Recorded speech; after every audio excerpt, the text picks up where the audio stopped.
पहले हमने 55 श्लोक पढ़ चुके हैं रघुवंश महाकाव्य पंचम सर्ग के। इस ग्रंथ को महाकवि कालिदास ने लिखा है। तो 5-5 करके हम ऐसे पढ़ रहे हैं। तो आज हम 60 तक पढ़ेंगे 56 से, और फिर 15 या 16 बचेंगे तो फिर हम 5-5 करके ख़त्म करेंगे। तो स्टार्ट करते हैं। सम्मोचितः सत्त्ववदा त्वयाहं शापाच्चिरप्रार्थितदर्शनेन प्रतिप्रियं चेत् भवतो न कुर्यां वृथा हि मे स्यात् स्वपदोपलब्धिः। बहुत दिनों से जिसका दर्शन अभीष्ट हो रहा था, ऐसे बलवान आपने मुझे शाप से छुड़ाया, अर्थात गज योनि छुड़ाकर गंधर्व शरीर प्राप्त कराया। अतः आपका प्रत्युपकार यदि मैं न करूं तो मेरा स्थान गंधर्व लोक को प्राप्त करना ही वृथा होगा, इसमें कोई संदेह नहीं है। जो वो गज था, मतमत्ता हाथी था, जो नर्मदा नदी से बाहर किनारे में आ रहा था। तो अज के जो घोड़े हाथी सभी लोग पलायन कर गए थे वहाँ से। तो अज ने उसको शांत करने के लिए उसने त्रिनेत्र से बाण निकाल के मारा, तो उसको उसके मस्तिष्क पर लग गया, और जिससे वो अपना शाप मुक्त हो गए। मतंग ऋषि ने उसको शाप दिया था। तो उससे मुक्त होने के बाद में वो गंधर्व पुत्र बन गया। वो चमकता हुआ आकाश में वो गंधर्व शरीर धारण करके वो चलने लग गया। तो वो कह रहे हैं कि बहुत दिनों से आपका इंतज़ार था कि आप आएंगे और मुझे इस शाप से मुक्त करेंगे, और मैं अभी गंधर्व शरीर प्राप्त कर चुका हूँ, आपने कराया मुझे। तो मैं यदि आपका प्रत्युपकार न करूँ तो मेरे को गंधर्व लोक को प्राप्त करना वृथा होगा, इसमें कोई संदेह नहीं है, ऐसा बोल रहे हैं। सम्मोहनं नाम सखे ममास्त्रं प्रयोगसंहारविभक्तमन्त्रं गन्धर्वमादत्स्वस्यतः प्रयोक्तुर्न चारिहिंसा विजयश्च हस्ते।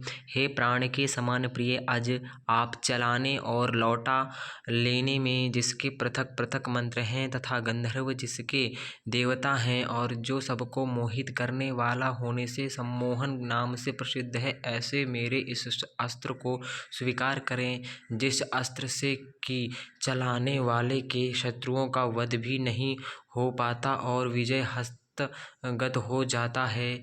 अर्थात वो क्या बोल रहे हैं कि आपने मेरे को शाप से मुक्त कराया, तो आपका प्रत्युपकार तो करना जरूरी है। यदि नहीं करता तो मेरे को इस शाप से मुक्त होकर के गंधर्व योनि को प्राप्त होना ये व्यर्थ होगा। इसलिए आपको मैं एक अस्त्र प्रदान करता हूँ। वो अस्त्र है सम्मोहन, जिसको चला करके आप हिंसा भी नहीं करोगे, और सम्मोहन करके आप विजय पालोगे, और आपका जो बाण है वो वापिस आ जाएगा, ऐसा बोल रहे हैं।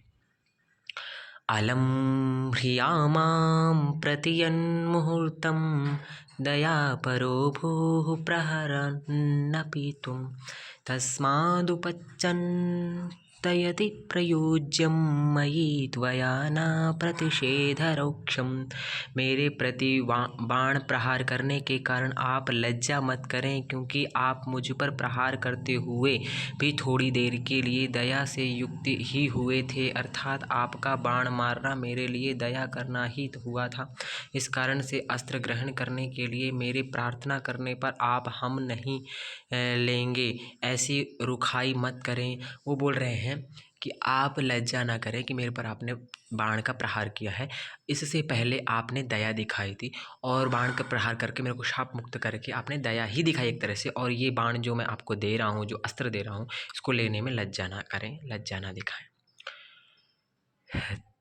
तथेत्युपस्पृश्य पयः पवित्रं सोमोद्भवायाः सरितो नृसोमः उदङ्मुखः सोऽस्त्रविदस्त्रमन्त्रं जग्राह तस्मान्निगृहीत शापात्। पुरुष श्रेष्ठ अस्त्रों को जानने वाले उन युवराज अज ने जैसा आप कहते हैं वैसा ही होगा, अर्थात मैं ग्रहण करूँगा। यह कहकर नर्मदा का पवित्र जल से आचमन करके उत्तर की ओर मुख किए हुए जिसका शाप छूट गया था, ऐसे उस प्रियंवद नामक गंधर्व राजकुमार से सम्मोहन नामक अस्त्र को चलाने और लौटा लेने के मंत्रों के सहित ग्रहण किया। क्या है कि उन्होंने कहा अजने कि मैं आपकी बात को नहीं टालूंगा और मैं ज़रूर आपका अस्त्र स्वीकार करूंगा। वो नर्मदा नदी के तट पर जा कर के वहाँ पर आचमन इत्यादि करके उत्तर की ओर मुख करके वो जिसका शाप छुटाया था, ऐसे वो प्रियंवद नामक गंधर्व राजकुमार का सम्मोहन नामक अस्त्र ले करके वो चला करके लौटा लेते हैं मंत्रों के सहित, मंत्रों को बोल करके। एवं तयोरध्वनिदैवयोगादासे दुषोः सख्यमचिन्त्य ये हेतु एको ययौ चैत्ररथप्रदेशान् सौराज्यरम्यानपरो विदर्भान्। इस प्रकार से मार्ग में दैव योग से जिसका कारण नहीं समझा जा सकता, ऐसे परस्पर मित्र भाव को प्राप्त किए हुए उन दोनों के मध्य में से एक अर्थात प्रियंवद चैत्ररथ नामक कुबेर के बगीचा की तरफ गए और दूसरे युवराज अज भली भांति शासन करने वाले राजा के होने से सुंदर विदर्भ देश की तरफ गए। क्या बोल रहे हैं कि इस प्रकार से मार्ग में दैव योग से जिसका कारण नहीं समझा जा सकता, ऐसे परस्पर मित्र भाव को प्राप्त किए हुए उन दोनों के मध्य में से एक अर्थात प्रियंवद चैत्ररथ नामक कुबेर के बगीचा की तरफ गए और दूसरे युवराज अज भली भांति शासन करने वाले राजा के होने से सुंदर विदर्भ देश की तरफ। अब वो क्या हुआ कि उनका सम्मान कर दिया, तो अब ये भोजराज की तरफ ये चले गए, सुंदर युवराज जो रघुराज का पुत्र अजय हैं, और वो जो है प्रियंवद वो चैत्र नामक रथ कुबेर के बगीचा की तरफ चले गए।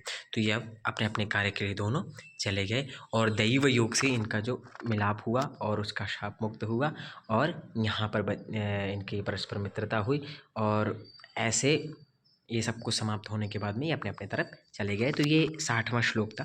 इसके बाद में 5 और पढ़ेंगे, 5 और पढ़ेंगे, 5 या 6 फिर और पढ़ेंगे, फिर समाप्त हो जाएगा। तो दोस्तों कैसी लगी ये वीडियो? अच्छी लगी हो तो चैनल को सब्सक्राइब करें, वीडियो को लाइक करें, दूसरों को शेयर करें ताकि वो भी पढ़ सकें, और फिर मिलते हैं अगली वीडियो में। धन्यवाद।